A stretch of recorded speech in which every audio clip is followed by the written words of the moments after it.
আপনারা জানেন যে নার্সিং একটি স্বাধীন পেশা, স্বাধীন একটি নার্সিং অধিদপ্তর আছে, নার্সিং এন্ড মিডওয়াইফারি অধিদপ্তর। এই অধিদপ্তরকে নিয়ে বর্তমান সরকারের একটি কুচক্রী মহল, স্বার্থান্বেষী মহল, তারা কিনা ভিন্ন একটি পেশার সাথে এই নার্সিং অধিদপ্তরকে একীভূত করতে চাচ্ছে।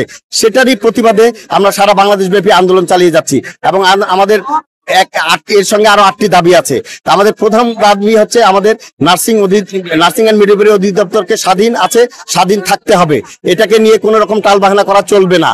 এবং এর পাশাপাশি আরো আমাদের 8টি দাবি আছে। এই 8টি দাবির মধ্যে একটা দাবি হচ্ছে যে নার্সিং অধিদপ্তরকে স্বাধীন এবং স্বতন্ত্র রাখতে হবে এবং নার্সিং ও মিডওয়াইফারি অধিদপ্তর থেকে প্রস্তাবিত সকল প্রকার organogram, nursing career path, standard setup সহ সকল দাবিগুলো পর্যায়ক্রমে মেনে নিতে হবে এবং যত নিয়োগ এবং নার্সিং মিডওয়াইফারি অধিদপ্তর থেকে আরো প্রস্তাবিত আছে যে নবম গ্রেড থেকে 4র্থ গ্রেড পর্যন্ত আমাদের যে নার্সিংদেরকে পদায়ন করার কথা সেগুলো বাস্তবায়ন করতে হবে।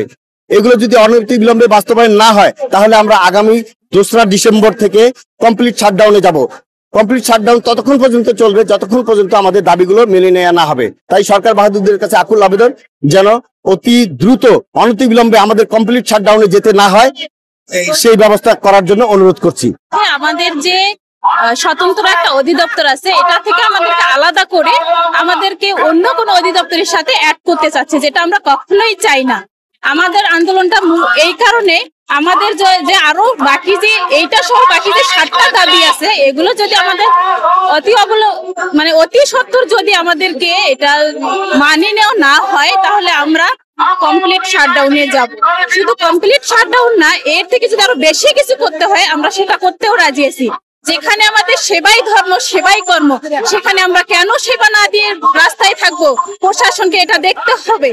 আর আমাদের মাননীয় যে স্বাস্থ্য উপদেষ্টা আছেন, ওনাকে নিশ্চয়ই এটা অতি সত্বর আমাদের এটা দাবিগুলো মেনে নিতে হবে, যেন নার্সরা রাস্তায় না থাকে, আমরা যেন রোগীর বেডে গিয়ে রোগীর সেবা করতে পারি, এটা যেন উনি দেখেন। এই দাবি আমাদের যতক্ষণ এক ফোঁটা রক্তও থাকবে, আমরা প্রয়োজনে রক্ত দিয়ে রাজপথে হলেও আমরা এই দাবি আমরা আদায় করে ছাড়বো ইনশাআল্লাহ।